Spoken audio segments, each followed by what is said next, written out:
दोस्तों, principal of management की class में आपका स्वागत है।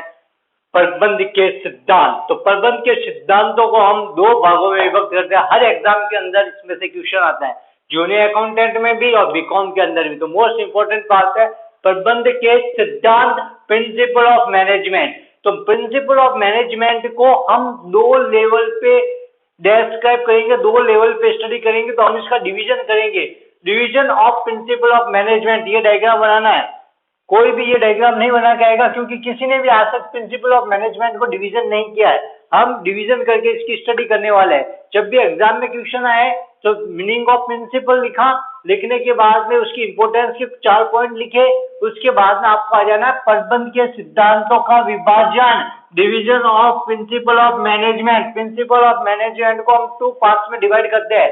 फर्स्ट है Henri Fayol's principle, Henri Fayol के प्रिंसिपल। सेकेंड है other authors principle, other authors principle. 2 parts में डिवाइड कर लिया। हेनरी फेयोल ने 14 प्रिंसिपल दिए। कितने दिए? 14 प्रिंसिपल दिए।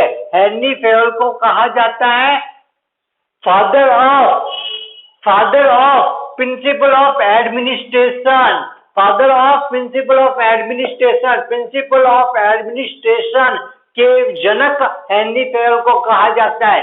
हेनरी फेयोल को इसका जनक कहा जाता है। और हेनरी फेयोल के सिद्धांतों को, हेनरी फेयोल के सिद्धांतों को प्रिंसिपल ऑफ एडमिनिस्ट्रेशन, प्रशासन के सिद्धांत के नाम से भी जाना जाता है। हेनरी फेयोल ने कितने सिद्धांत दिए? 14 सिद्धांत दिए। और उन सिद्धांत को प्रशासन के सिद्धांत के नाम से जाना जाता है प्रिंसिपल ऑफ एडमिनिस्ट्रेशन। साफ क्वेश्चन आता है फर्स्ट ग्रेड के अंदर। प्रिंसिपल ऑफ एडमिनिस्ट्रेशन कहा जाता है हेनरी फेयोल के प्रिंसिपल को। किसको कहा जाता है? हेनरी फेयोल के प्रिंसिपल को। Father of principle of administration भी बोलते हैं हेनरी फेयोल को। हेनरी फेयोल ने एक बुक लिखी थी, जनरल एंड इंडस्ट्रियल मैनेजमेंट। कौन सी बुक लिखी थी? General and industrial management. इस बार फर्स्ट ग्रेड में क्वेश्चन आया था, हेनरी फेयोल की बुक का नाम क्या है? हेनरी फेयोल की बुक का नाम था general and industrial management. General and industrial management नाम की बुक लिखी थी हेनरी फेयोल ने। इनके प्रिंसिपल को बोलते हैं प्रिंसिपल ऑफ एडमिनिस्ट्रेशन। और हेनरी फेयोल ने आपके प्रिंसिपल दिए थे 14 प्रिंसिपल। कितने प्रिंसिपल दिए थे? 14। F.W. टेलर जो अदर ऑथर्स थे, उन्होंने प्रिंसिपल दिए थे। उन प्रिंसिपल्स को हम अदर ऑथर्स प्रिंसिपल के नाम से जानते हैं। तो 2 पार्ट्स में डिवाइड करना, division of principle of management. First है हेनरी फेयोल प्रिंसिपल, सेकेंड है other authors principle. Henri Fayol ने बुक लिखी थी, उस बुक का नाम था general and industrial management. Henri Fayol ने अपने प्रिंसिपल दिए थे 14। इन प्रिंसिपल्स को प्रिंसिपल ऑफ एडमिनिस्ट्रेशन के नाम से जाना जाता है। हेनरी फेयोल के प्रिंसिपल है WAIOS, 2UR, 2E, 2S, 2UR, CD, 2E, 2S। ये है हेनरी फेयोल के 14 प्रिंसिपल, पूरे के पूरे आगे। एक बार देख लेते क्या क्या है। सबसे पहला था W का अर्थ होता है work division, principle of work division, कार्य विभाजन का सिद्धांत। हेनरी फेयोल का यह सिद्धांत हमसे कहता है कि संगठन में एक व्यक्ति सभी कार्य को करने में निपुण नहीं होता। अतः जो व्यक्ति जिस विशेष कार्य को करने में निपुण है, उस व्यक्ति को वही कार्य सौंपा जाना चाहिए। कार्य को विभाजित कर लेना चाहिए और जो व्यक्ति जिस कार्य को करने में निपुण है, उस व्यक्ति को उसी कार्य को सौंपा जाना चाहिए। क्या कहता है प्रिंसिपल ऑफ वर्क डिवीजन, कार्य विभाजन का सिद्धांत? कि सभी के सभी कार्य एक अकेला मैनेजर नहीं कर सकता।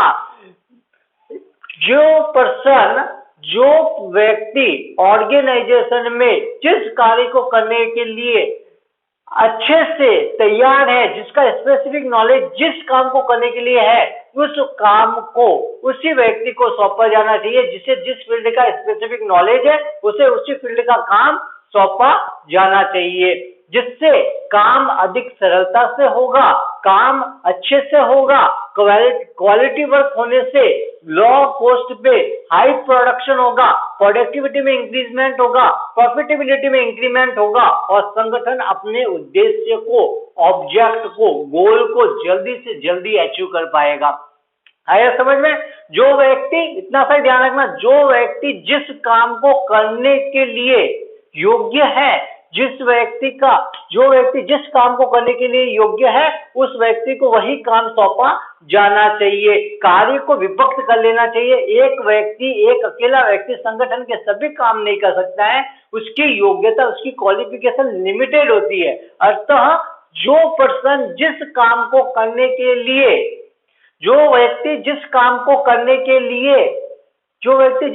करने के लिए विशेष ज्ञान रखता हो, स्पेसिफिक नॉलेज रखता हो, जिस फील्ड का स्पेसिफिक नॉलेज है, उस फील्ड का काम उस व्यक्ति से ही करवाया जाना चाहिए।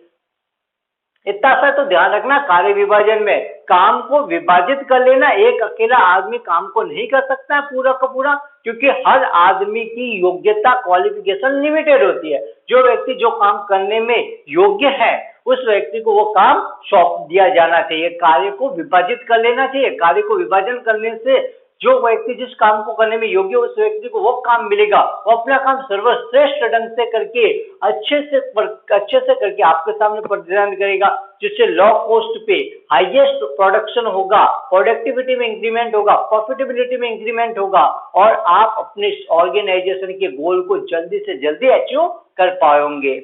आया समझ में? सेकंड आता है अथॉरिटी एंड रेस्पॉन्सिबिलिटी, अधिकार और उत्तरदायित्व का सिद्धांत। अधिकार और उत्तरदायित्व का सिद्धांत, सत्ता और उत्तरदायित्व का सिद्धांत, अथॉरिटी एंड रेस्पॉन्सिबिलिटी।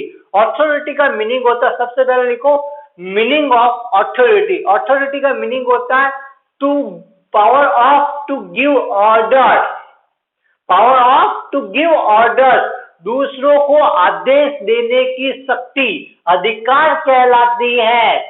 दूसरों को आदेश देने की शक्ति अधिकार कहलाती है, और दूसरों के द्वारा दिए गए आदेश को पालन करना उत्तरदायित्व कहलाता है।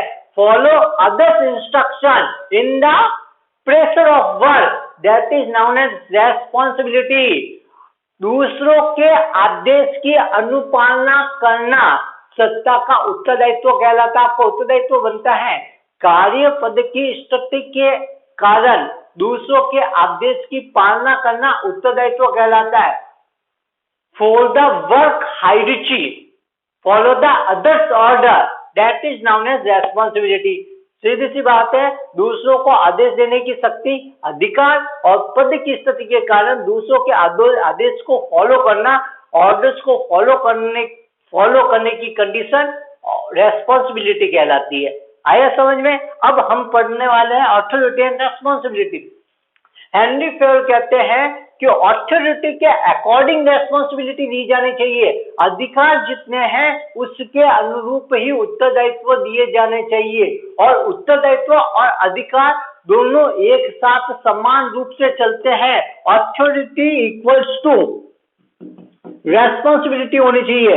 Authority given according to responsibility and responsibility given according to authority। Authority, अधिकार रेस्पॉन्सिबिलिटी के अकॉर्डिंग दिए जाने चाहिए, और रेस्पॉन्सिबिलिटी अथॉरिटी के अकॉर्डिंग दिए जाने चाहिए। दोनों एक ही सिक्के के दो पहलू हैं, जो दोनों एक साथ चलते हैं। अथॉरिटी और रेस्पॉन्सिबिलिटी, अधिकार और उत्तरदायित्व दोनों एक सिक्के के पहलू हैं, जो दोनों एक साथ चलते हैं। अधिकार उत्तरदायित्व के अनुरूप होने चाहिए, और उत्तरदायित्व अधिकार के अनुरूप होने चाहिए। अगर किसी कार्य को करने के लिए उत्तरदायित्व सौंप दिया गया है, तो उस कार्य को करने के लिए प्रबंधक को, उस व्यक्ति को अधिकार भी देने पड़ेंगे।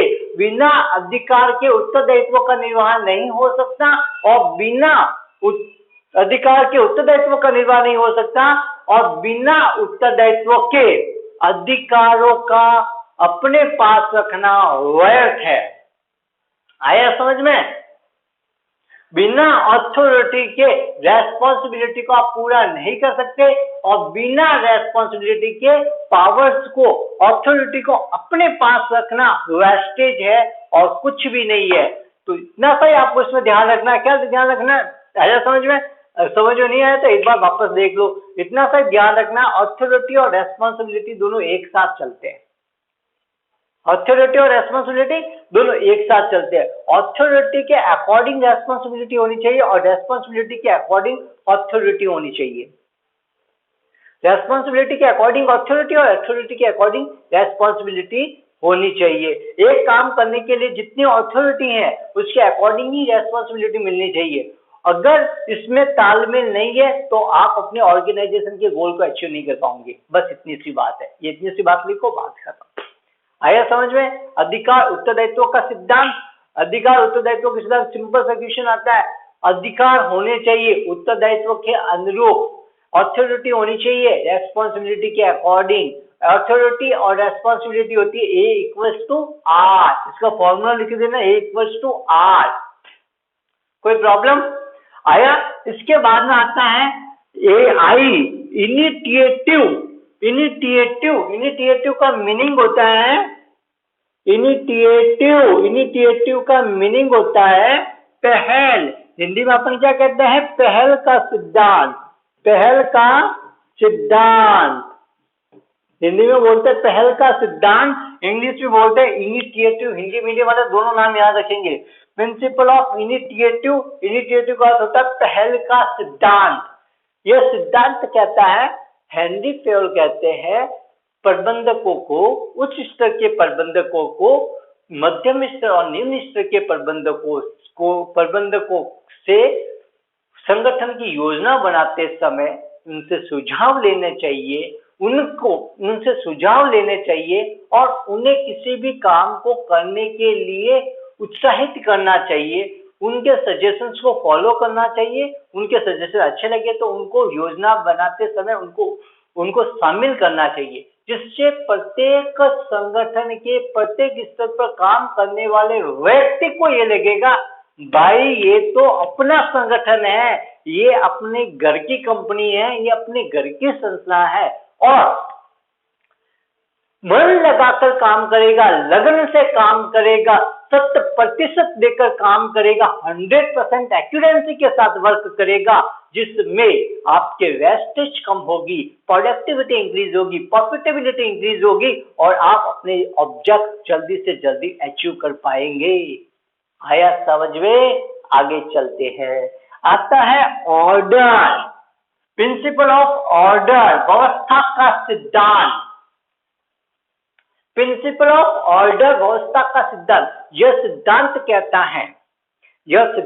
है दैट प्रिंसिपल सेज दैट हर व्यक्ति वस्तु के लिए संगठन में एक निश्चित स्थान होना चाहिए और उस निश्चित स्थान पर उस व्यक्ति और वस्तु को रखना चाहिए, जिससे वेस्टेज कम होगी, लो कॉस्ट पे हाई प्रोडक्शन होगा, प्रोडक्टिविटी में इंक्रीमेंट होगा, प्रॉफिटेबिलिटी में इंक्रीमेंट होगा और संगठन अपने उद्देश्य को जल्दी से जल्दी प्राप्त कर पाएगा। एक ही लैंग्वेज है जो बार बार आपको अलग अलग तरीके से यूज करनी है। आया समझ में? आगे चलते हैं।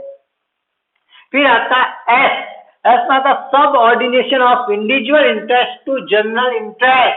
सब ordination of individual interest to general interest, व्यक्तिगत हितों के स्थान पर समूह के हितों पर बल देना। व्यक्तिगत हितों के स्थान पर समूह के हितों पर बल देना। Subordination of individual interest to general interest, व्यक्तिगत हितों के स्थान पर समूह के हितों पर बल देना।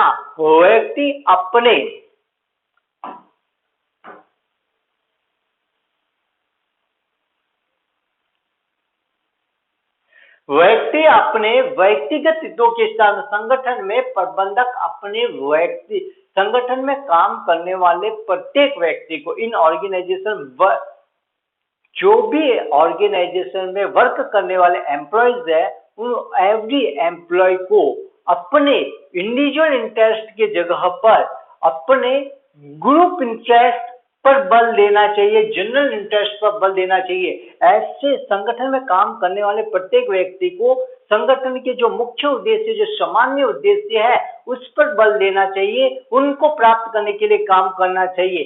कहीं पर भी अगर व्यक्तिगत हित और संगठन के उद्देश्यों में टकराव की स्थिति उत्पन्न होती है तो उस दशा में अपने व्यक्तिगत हित को, इंडिविजुअल इंटरेस्ट को त्याग कर समूह के हित, जनरल इंटरेस्ट, जनरल ऑब्जेक्ट को चयन करना चाहिए।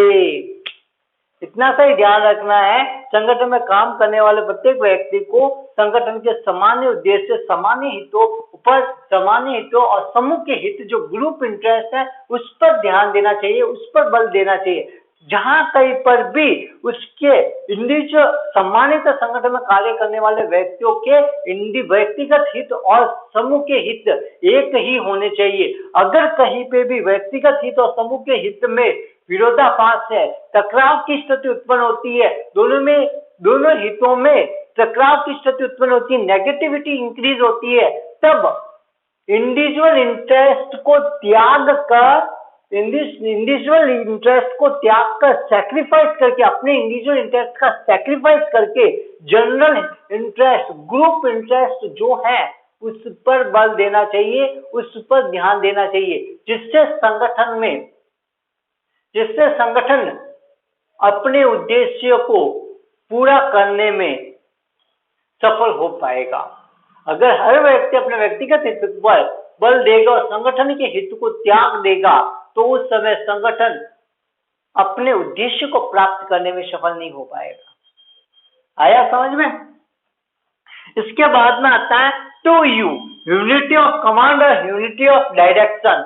यूनिटी ऑफ कमांड आदेश की एकता, ये होता है यूनिटी ऑफ डायरेक्शन निर्देश की एकता का सिद्धांत। यूनिटी ऑफ कमांड आदेश की एकता का सिद्धांत ये कहता है a person can not serve two bosses at the same time. यह कहता है एक व्यक्ति को आदेश देने का अधिकार एक ही अधिकारी को होना चाहिए। एक से अधिक अधिकारी, एक से अधिक बॉस अगर एक व्यक्ति को आदेश दे रहे हैं, ऑर्डर दे रहे हैं तो वो कंफ्यूज हो जाएगा, ऐसा एम्प्लॉय कंफ्यूज हो जाएगा, इसका ऑर्डर पहले पूरा करो, इसका करूं या इसका करूं। उस टाइम में वो कंफ्यूज हो जाएगा कि वो ऑर्डर पहले किसका पूरा करे, और इस कंफ्यूजन में अधिकारियों के हितों में टकराव होता है, जिसका बुरा प्रभाव एम्प्लॉय के ऊपर, कर्मचारी के ऊपर पड़ता है। इसलिए यह सिद्धांत कहता है कि एक व्यक्ति एक समय में दो अधिकारियों के आदेश को पूरा नहीं कर पाता है, इसलिए एक व्यक्ति को आदेश देने का अधिकार केवल एक ही अधिकारी अर्थात एक ही बॉस को है, और एक व्यक्ति जिससे उसकी स्थिति स्पष्ट होगी कि उसे किसके आदेशों का पूरा करना है और किसके प्रति उसका उत्तरदायित्व है।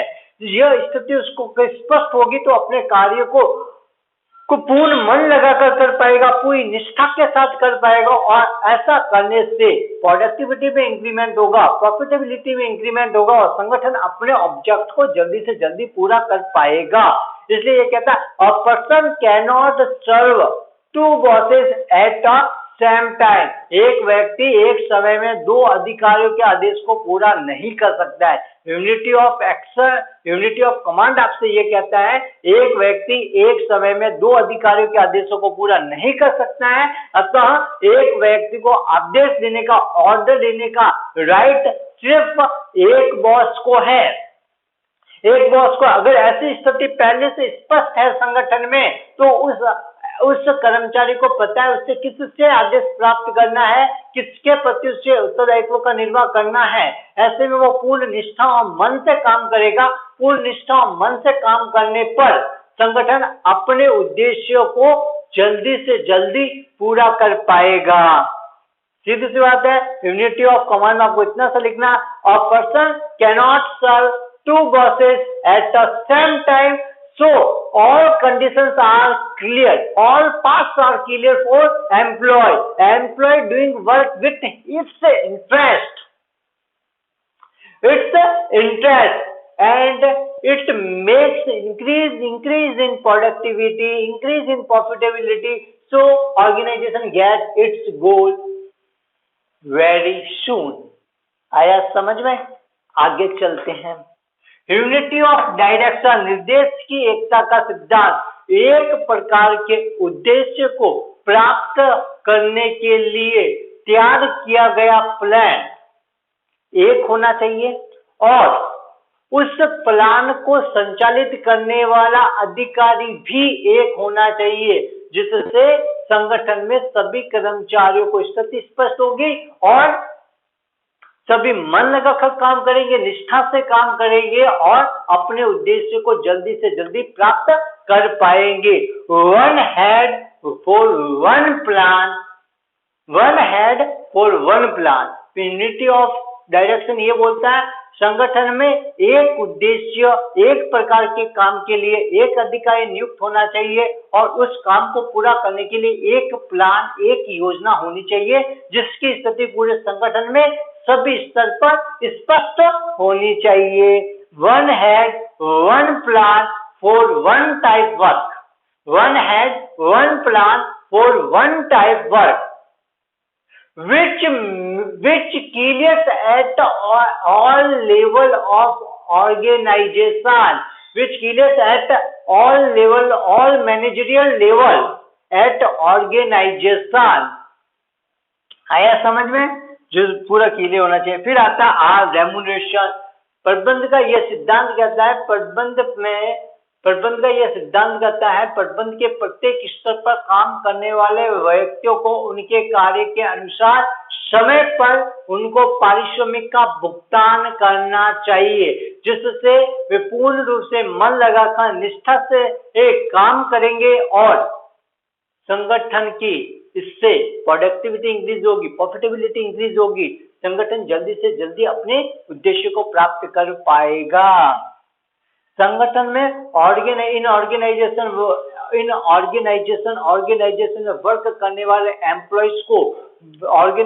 में वर्क करने वाले एम्प्लॉइज को टाइमली रेम्यूनरेशन पेड करना चाहिए, जिससे सारे के सारे एम्प्लॉय पूर्ण अपने इंटरेस्ट के साथ काम करेंगे, अपने टेस्ट के अकॉर्डिंग वर्क करेंगे और जल्दी से जल्दी ऑर्गेनाइजेशन अपना गोल अचीव कर पाएगा। आया समझ में? इसके बाद में आता है सेंट्रलाइजेशन।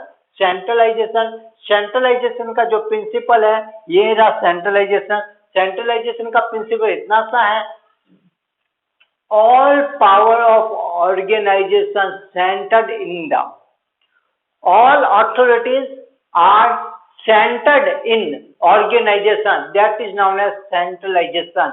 सारे की सारी सत्ता का केंद्रित होना, संगठन में सत्ता का केंद्रित होना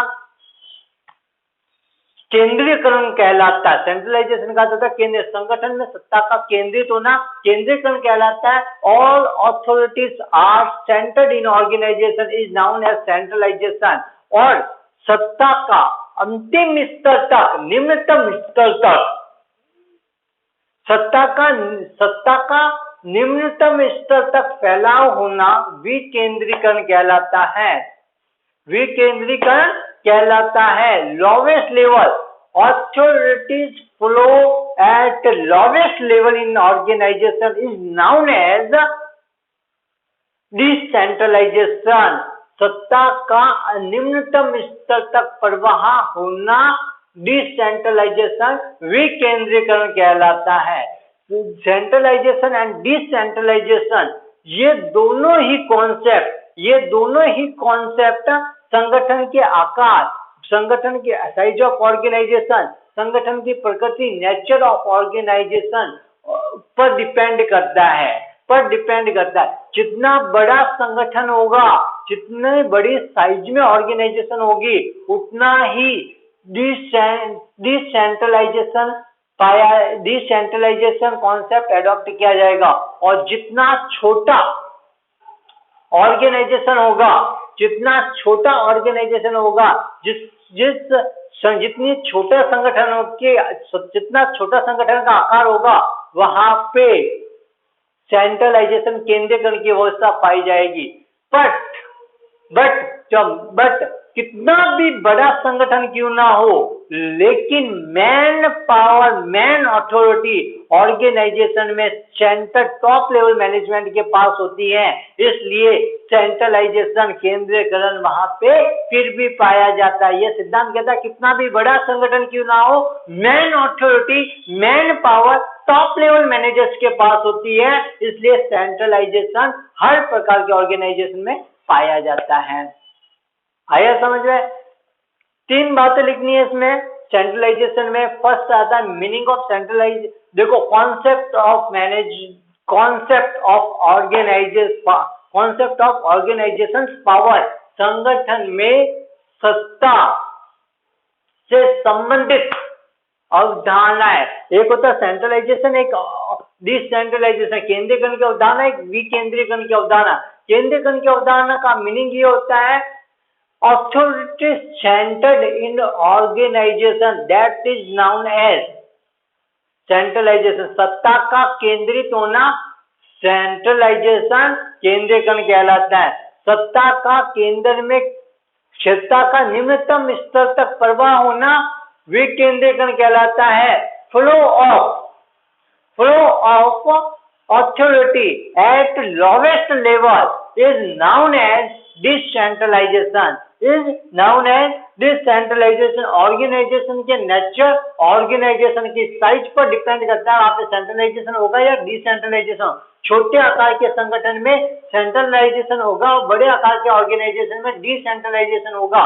बट हेनरी फेरो का ये प्रिंसिपल कहता है कितना भी बड़ा संगठन क्यों ना, कितने भी बड़ा ऑर्गेनाइजेशन क्यों ना हो, बट उसमें the man power, top level के मैनेजर के पास होती है, इसलिए सेंट्रलाइजेशन डिसेंट्रलाइजेशन के कॉन्सेप्ट में भी पाया जाता है।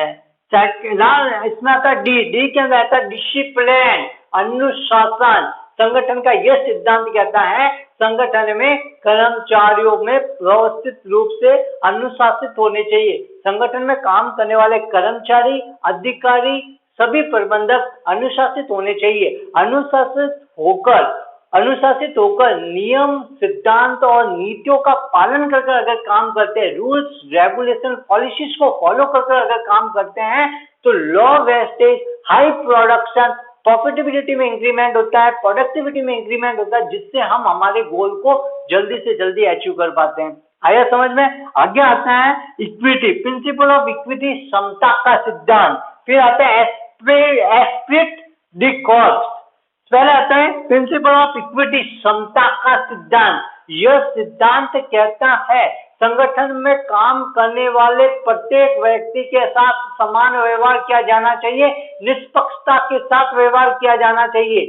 यह सिद्धांत कहता है ऑर्गेनाइजेशन में जितने भी पर्सन वर्क कर रहे हैं उनके साथ इक्वलिटी में बिहेव करना चाहिए। इक्वलिटी में बिहेव करना चाहिए, कैसे बिहेव करना चाहिए? इक्वलिटी में बिहेव करना चाहिए, उनके साथ निष्पक्ष व्यवहार करना चाहिए, उनके साथ भेदभाव, फिल्टर टेंडेंसी जैसे तथ्यों का यूज नहीं करना चाहिए, जिससे हर आदमी, हर व्यक्ति जो संगठन में काम कर रहा है वो ऑर्गेनाइजेशन को अपना ऑर्गेनाइजेशन समझ के काम करेगा, मन लगाकर काम करेगा, रुचि के साथ काम करेगा, जिससे अपने 100% एक्यूरेंसी के साथ वर्क करेगा, जिससे लो वेस्टेज होगी, हाई प्रोडक्शन होगा, प्रोडक्टिविटी इंक्रीज होगी, प्रॉफिटेबिलिटी इंक्रीज होगी और हम हमारे ऑब्जेक्ट को जल्दी से जल्दी अचीव कर पाएंगे। फिर आता है एस्पिरिट डी कॉस्ट।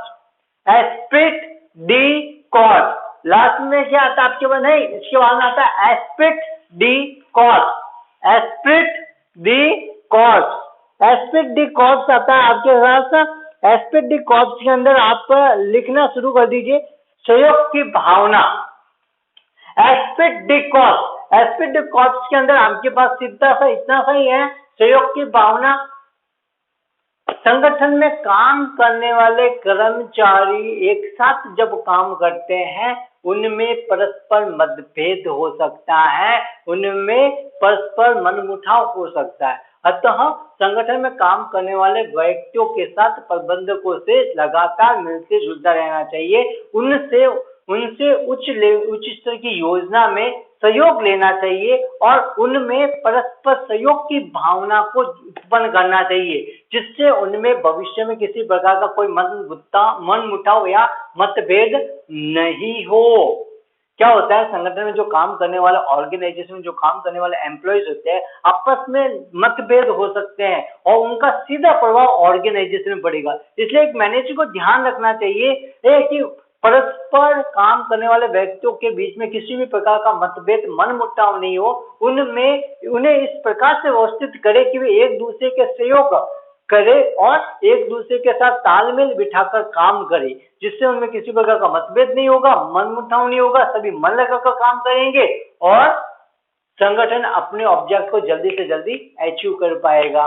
ये आया एस्पेक्ट डी कॉस्ट में। फिर आता है स्टेबिलिटी ऑफ टेन्योर पर्सनल, कर्मचारियों में स्थायित्व। स्टेबिलिटी ऑफ टेन्योर पर्सनल, कर्मचारियों के कार्य में स्थायित्व। कर्मचारियों के कार्य में स्थायित्व का मीनिंग इतना सही है, आपके संगठन में जिस व्यक्ति को जिस काम पर लगाया गया उसे वो काम सीखने में वक्त लगेगा। आप उसे उस काम पर लगे रहने दें, बार बार उसका अन्य अलग अलग कामों पर नहीं लगाए, जिससे वो एक काम को सीख कर निपुण हो जाएगा उस काम को करने में, और निपुणता के साथ, एफिशिएंसी के साथ, इफेक्टिवनेस के साथ जब वो काम करेगा, 100% एक्यूरेंसी के साथ काम करेगा, तो उसकी प्रोडक्टिविटी में इंक्रीमेंट होगा। इससे ऑर्गेनाइजेशन की प्रॉफिटेबिलिटी में इंक्रीमेंट होगा, एफिशिएंसी में इंक्रीमेंट होगा और ऑर्गेनाइजेशन जल्दी से जल्दी अपने गोल को अचीव कर पाएगा। अगर संगठन में काम करने वाले एक व्यक्ति को बार बार अलग अलग काम पे लगाया जा रहा है, जैसे ही वो काम सीखने लगता है आप उसे अन्य काम पे लगा दे, तो ऐसा करने से वो ऑर्गेनाइजेशन में किसी भी काम को बराबर सीख नहीं पाएगा। किसी भी काम को वो बराबर सीख नहीं पाएगा तो समस्या उत्पन्न होगी कि उसने सीखा क्या इतने वक्त तक, और उसे अपने काम से निकाले जाने का भी डर लगा रहेगा। ऐसा ना करके एक कर्मचारी को एक जगह पर, एक काम पर एक बार लगा देने के बाद में उसे उसी काम पर रहने दिया जाए, जिससे वो उस काम को कुछ समय अवधि में सीख लेगा। प्रशिक्षण के माध्यम से सीख लेने के बाद में 100% एक्यूरेंसी के साथ, अपनी इफेक्टिवनेस के साथ जब काम करेगा तो उसकी प्रोडक्टिविटी इंक्रीज होगी, उससे increase in productivity of organisation होगा, प्रॉफिटेबिलिटी इंक्रीज होगी ऑर्गेनाइजेशन की, ऑर्गेनाइजेशन अपने गोल को जल्दी से जल्दी अचीव कर पाएगा। आया समझ में? Stability of tenure personal. आगे आता है Schuler chain. Schuler chain, secular chain होता है स्कूलर चेन। स्कूलर चेन किसको बोलते हैं? ऑल ऑर्गेनाइजेशन के अंदर, सभी ऑर्गेनाइजेशन के अंदर क्या होता है वो बता देता हूं आप।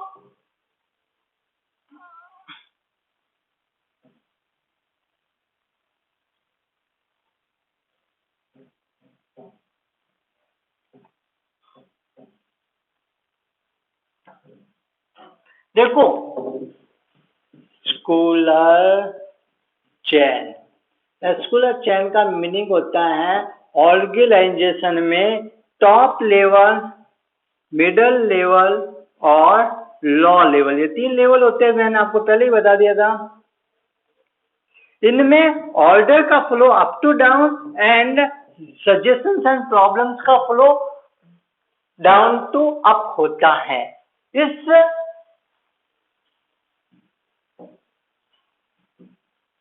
अथॉरिटी चेन को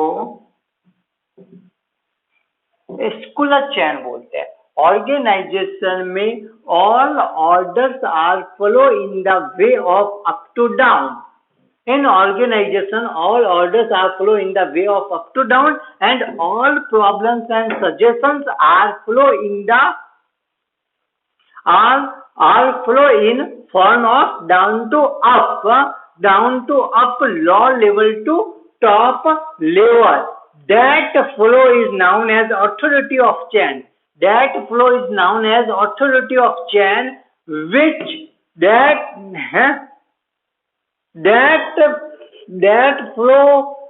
authority flow is known as secular chain. That authority flow is known as secular chain, scholar chain. That flow is that oscillative flow is known as scalar chain. Scalar chain. इसका अर्थ होता है सोपान श्रृंखला। संगठन में सभी आदेशों का प्रवाह ऊपर से नीचे की ओर अर्थात उच्च स्तर से निम्न स्तर की ओर होता है और सभी शिकायतें और सुझावों का प्रवाह नीचे से ऊपर की ओर अर्थात निम्न स्तरीय प्रबंधक से उच्च स्तरीय प्रबंधक की ओर होता है। यह सत्ता का प्रवाह सोपान श्रृंखला कहलाती है। यह सत्ता का प्रवाह सोपान श्रृंखला कहलाती है। परंतु यह सत्ता का प्रवाह सोपान श्रृंखला कहलाती है, परंतु कभी कभी विपरीत परिस्थिति में अपवादजनक परिस्थिति में सीधा संपर्क स्थापित कर लिया जाता है। तो विपरीत परिस्थिति या अपवादजनक परिस्थिति में सीधा संपर्क स्थापित किया जाता है। इसे सोपान ब्रिज बोला जाता है। सोपान ब्रिज, इसे सोपान पुल अथवा ब्रिज ऑफ स्कूलर ब्रिज बोला जाता है। स्कूलर ब्रिज बोला जाता है, इसको स्कूलर ब्रिज बोलते हैं। आया समझ में? नहीं, फेयोल्स ब्रिज, इसे फेयोल का ब्रिज बोलते हैं। फेयोल्स ब्रिज भी बोलते हैं। इसको क्या बोलते हैं? फेयोल का पुल, फेयोल्स ब्रिज, इसको फेयोल्स ब्रिज बोला जाता है। आया समझ में? कोई प्रॉब्लम? इसे फेयोल्स ब्रिज बोला जाता है। कोई प्रॉब्लम? कोई प्रॉब्लम नहीं तो एक बार मैं वापस बता देता हूँ। स्कूलर चेन बहुत इंपॉर्टेंट पार्ट है जिसमें से हमेशा क्वेश्चन आता है और जब भी हेनरी फेयल के 14 प्रिंसिपल लिखोगे तो इसका डायग्राम आपको बनाना ही होता है। तो ऑर्गेनाइजेशन में टॉप लेवल, मिडिल लेवल और लो लेवल, ये 3 पार्ट होते हैं, 3 लेवल होते हैं मैनेजमेंट के। All orders are flow in the up to down, all orders are flow in the up to down way. Up to down, all orders are flow in up to down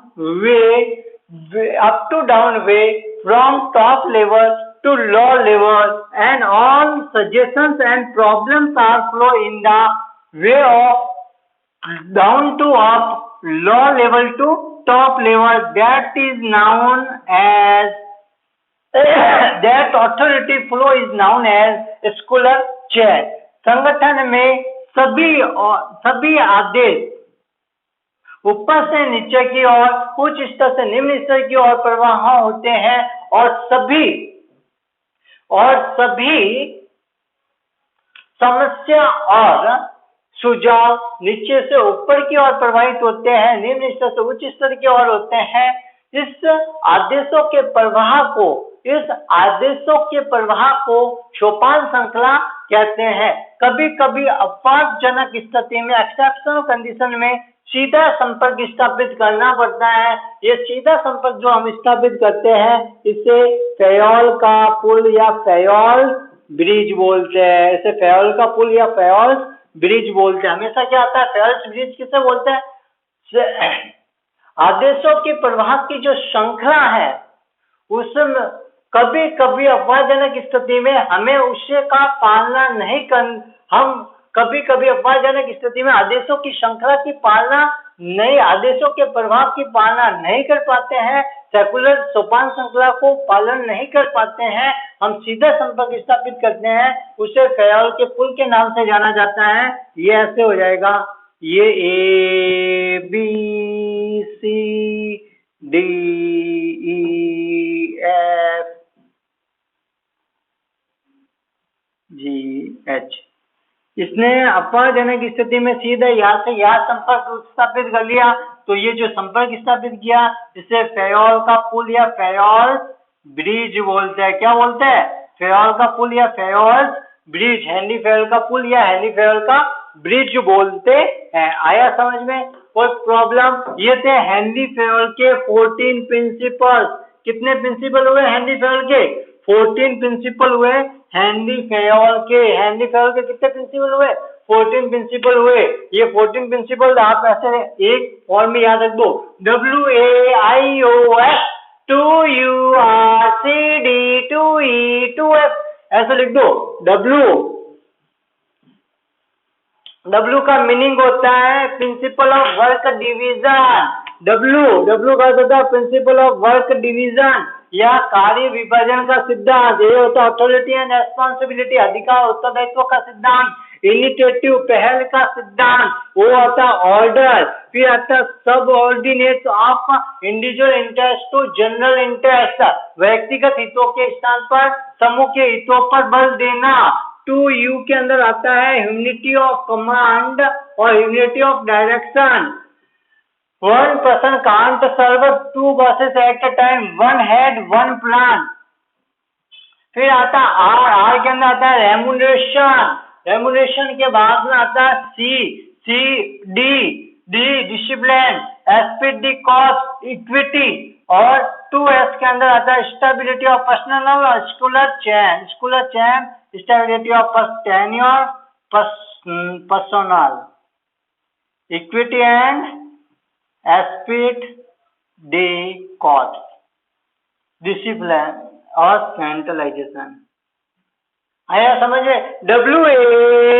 WAIOS 2URCD 2E 2S, ये Henry Fayol के 14 principal जो एक बार में याद हो जाते हैं।